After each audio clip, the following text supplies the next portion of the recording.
we are going on an adventure today. The day is finally here and I am so bloody excited. I've been kind of under the weather for a long time with a massive cold and I didn't know if I was gonna feel okay to travel. I feel okay to travel. I am at my 80% best. Today we're gonna embark on a 22-hour bus ride to Paris. When we get to Paris, we have 4 hours to find a train to Lyon, and that is our final destination. Now that I say final destination, I'm scared that everything will go wrong. Okay, let's rewind and let me explain why I'm doing this. Flights, and especially so short-haul flights, emit a lot of greenhouse gases, accounting for about 2.5% of all emitted CO2. And that's excluding all non-CO2 effects like water vapor or nitrogen oxides or the emission of soot particles or sulfur oxides or unburnt hydrocarbons, which are all, by the way, doing a number on our atmosphere. But it's cheap, and as such, it's become the default mode of transportation for many consumers. And many consumers in massive quotation marks here, because 80% of the world's population have never been on a plane. Only 2 to 4% of the world's population fly internationally every year. There are several reasons as to why flying is so cheap, including lobbyism. And the fact that airline companies rarely pay climate taxes, which surprisingly many train lines in the EU do. Before my trip, a friend asked me if driving a diesel bus halfway across Central Europe is really any better than flying. And I understand why he asked that. I have asked that too, but it is. Now, trains are even better. It's the creme de la creme of sustainable transportation. But a few things made me choose the bus this time around. For one, the cost. The train ticket to Lyon is as much as my rent. My bus ticket to Paris was 93 euros, and the train would easily have cost me 800 euros. And to be really honest with you, the layovers. This might actually be one of my reasons why I'm so nervous to take long-haul trains alone. No matter how I looked at the plans, I would have to wait several hours alone in the middle of the night for my next train. As a woman traveling alone, that is, for me, not an option. And I'm gonna make the best of it. We're gonna see if we can make this trip comfy and fun. The right kind of 22 hours off that I needed. So I'm gonna pack all my favorite books. I'm gonna have my iPad with me. I'm just gonna zone out and be in my little cocoon. My partner is just at the grocery store because we're gonna pack some sandwiches for me. I'm just so excited to get started. So let's pack my lunch and let's head to the bus. Okay. I really thought long and hard about what I can do with my outfit to make it as comfortable as possible. So we have 3 shirts, so I'm not cold. Sometimes the ventilation and like the air system in the bus is freezing. We have a top bun, so my hair doesn't get in my way. An extra layer, just in case. I think this is as comfortable of an outfit as I can possibly muster. And I put on some moisturizer, but absolutely no makeup today. And this is the book that I'm bringing. Actually done a lot of reading already. I think I'm around here. So I have an extra book in my luggage. That book is Lessons in Chemistry, and I am hooked. I am at a place in the grace year where I am 80% certain that it's about to get spicy. So let's read this on the bus. If you like The Handmaid's Tale, this is just right up your alley. This is so fucking fantastic. Okay, I got the best seat. It is in the very back. This is by far one of my favorite places to stay. There's a power outlet. I'll be fine. Get ready for some quality content from the back seat of this bus. I just said goodbye to my partner. He followed me down to the bus and I was in my right mind to just turn on my heel and go back up to the apartment. But we're doing this because it's gonna be great when we get started. I chose a big coat on purpose because now it's also sort of a little blanket. So in terms of food, my advice, bring some. Some drivers make stops along the way for you to stretch your legs and buy food at highway cafeterias, but don't count on that as your only option. I've been in buses that didn't make any stops like that and in some that did, so to be on the safe side, I always prepare my main meal. Also, as a vegan along the highway, I am not always swimming in options, so everything I buy on the way is snacks. And my trip started out great. The woman in front of me came directly from the bar, I am certain, and downed 3 Monster energy drinks in less than an hour. I was impressed. She didn't use the bathroom once. And another woman who sat next to me brought nothing but 2 plums in a bag, which was so puzzling. Can't see anything. I should have brought my glasses. Coming to you guys from a rest stop outside of Kiel. We're about 2 hours away from Hamburg. And I've never been so happy to stretch my legs in my entire life. Okay. All Catchet sweets are vegan, by the way, and at the rest stop I bought some, which I snacked on while I finished my book. I'll get back to you later with an update on that, but let it be known I was not okay. After 6 hours, we arrived in Hamburg, a city that I absolutely love. I've been here many times, but not for longer than a day. Perhaps at some point I should take a trip with several days in Hamburg. I would love to do that, but now I'm getting ahead of myself, I can hear. Let's stick to this trip first. I just arrived in Hamburg and it's a pleasure to stretch my legs. I have 2 hours until my next bus, and that is headed directly for Paris. And I'll be in Paris around 7:50 tomorrow morning. The main plan is now to find some more food that I can bring with me, but honestly I am not hungry, and this happens every time I'm on a train or a bus or something of the sort. Not hungry. I think it's the bus environment. I don't know, man. I just went to the bathroom and I always forget that whenever you're in Germany you need to bring coins, change, for the bathroom. Luckily there was a really sweet guy who paid for my toilet visit. Thank you so much, because I was about to burst. Anyway, the vibe, the fit, still going. This is by far the most comfortable and also the most do not approach me coat that I own. Anyway, book update. I finished The Grace Year and I thought my book was about to get spicy. There was spice, but more than anything, this is an absolute testimony to the experiences of women and sisterhood and shared experiences of oppression. And I finished this book crying in the bus, in a bus filled with high schoolers, and I was sobbing. That was not what I expected. So beautiful, so sad, haunting, and more than anything, infuriating. Anyway, let's go find a snack and wait for the bus. So just got a stare from the bus driver. Apparently vlogging in the middle of the street is not it. I am literally not standing in anyone's way, so I hope we're good. There's a big poo over there. Okay. Also apparently I've forgotten all my zero waste gear, all my reusable fork, reusable straw, container, any stuff that I usually have in my bag, I don't have in my bag for this trip. Extra piece of advice unrelated to bird. Getting a padlock for your luggage was the best decision ever. I also recommend a little label with some contact info just in case it's lost. So classic Flixbus move, but some of the buses are delayed. One of the buses are delayed until 2 in the morning. My bus is not delayed and I hope it's not gonna get delayed, but fingers crossed, because I am in no mood. We're just gonna cross our fingers and I think we're gonna go and grab a beer, because it's 6 now. 45 minutes until my bus. Hopefully this calls for a beer. 1 beer later and the bus made it on time. I was so relieved. Now that my book is done, I decided to start a new farm in Stardew Valley and see how far I could get on this trip alone. It got dark really quickly after that, and as it did, the only light left was the green Flixbus themed lighting, which was pretty calming, but it also makes you forget about the world around you. Like, the world is the bus. That is all that exists. I realized just how tired I was when I went to the bathroom and absolutely lost it when I saw myself on my hoodie bun in the mirror.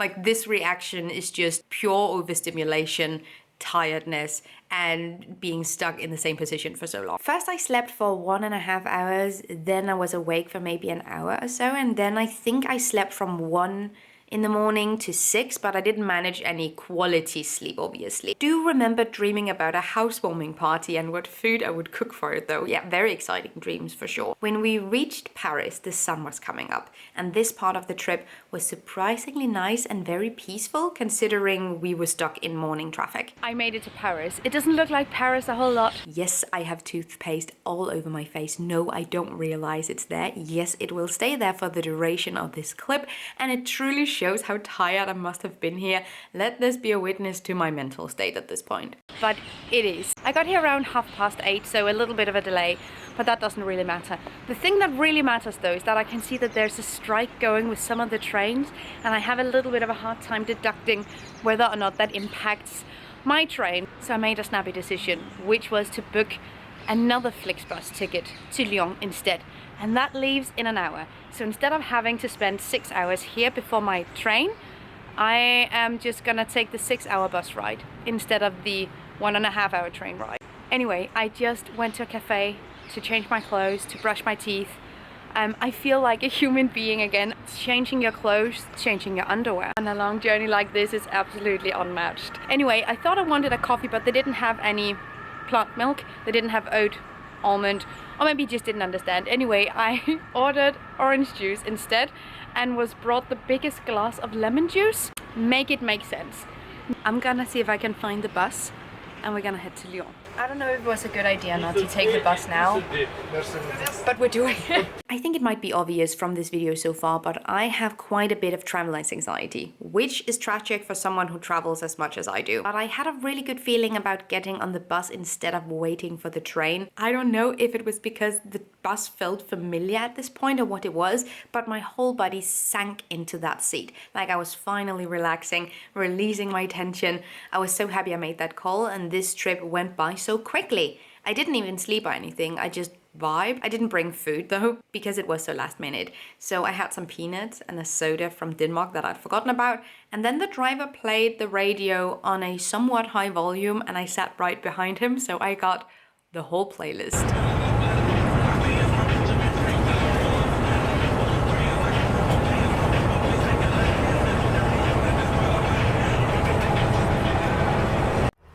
Taking a 10-minute break, but I feel like that's too little time to go out, so I'm just staying put. There's a cafeteria.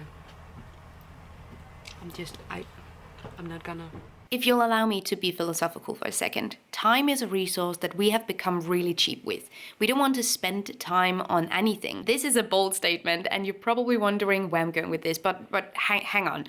We don't want to read ourselves, so we have AI make us a summary. We don't want to spend time on food, so we order in. Without realizing it, time is perhaps our most scarce resource. And the products that come from that fact protects our time at the expense of all other resources. What is your time worth? Before leaving, a friend asked me this. He said, if you think about a price per hour, what would a trip like this actually cost you in time? I'm trying slowly to step away from the idea that time is always our most precious resource. Or at least I try to act as though my time isn't always the most valuable. And then I lean into it, that sometimes things are supposed to be slow. Take time. That sitting on a bus with my own thoughts, or my book, or my iPad might actually be good for me. Because when we optimize our time, all the time, we lose our breath. At least I have over and over again. And another thing, one of the reactions I've received when I mentioned that I'm going on this 30-hour trip, that is that it would make more sense if I took this kind of time to travel to Japan, or Australia, or Hawaii, but not just to Lyon. And that made me realize that time I spend in the bus is actually not the issue. For the most part, we understand and we're more than happy to spend more than a day of traveling as long as it gets us really, really far away. So it's the outcome and not the cost of time that's actually the issue.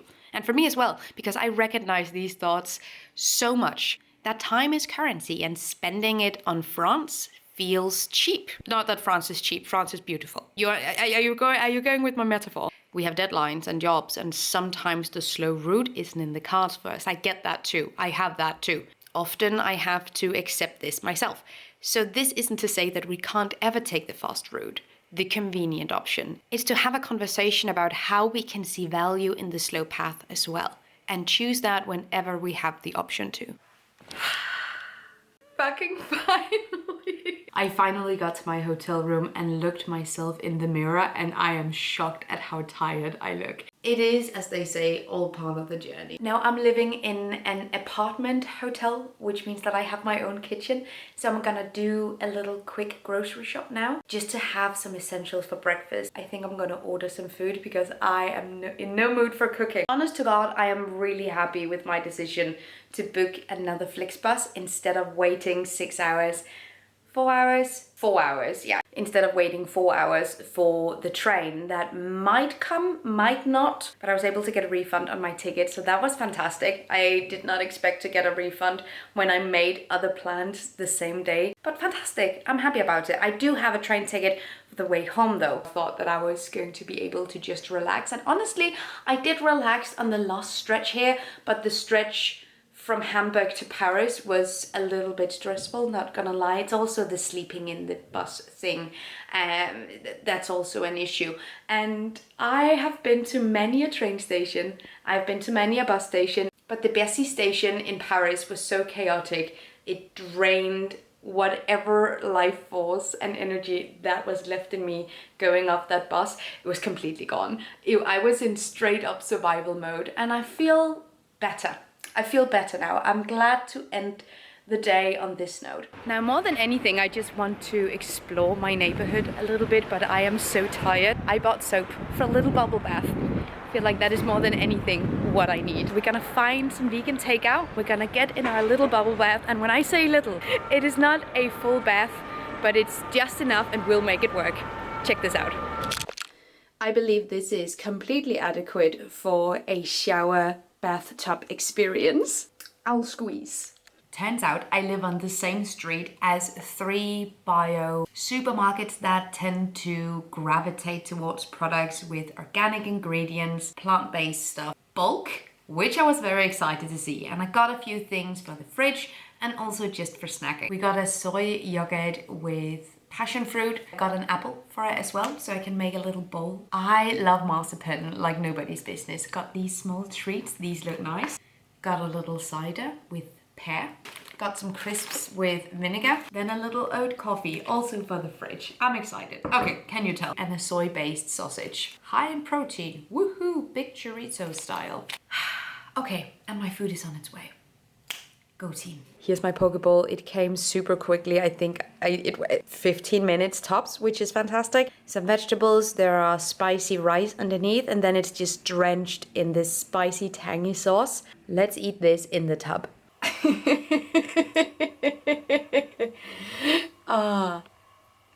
This is alive. This absolutely slaps.